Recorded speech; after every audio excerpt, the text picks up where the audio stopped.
hauyabadili maneno yako. Wewe uliapa kwa nafsi yako, hata kama ni kwa hasara yako, hauyabadili maneno yako.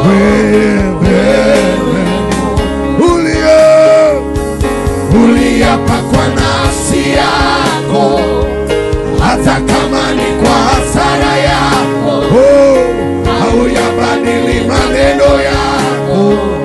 Wewe ni mwambie uliapa kwa nafsi yako, hata kama ni kwa hasara yako, hauyabadili maneno yako. Uliapa kwa nafsi yako, hata kama ni kwa hasara yako, hauyabadili maneno yako. Wewe uliapa Baba,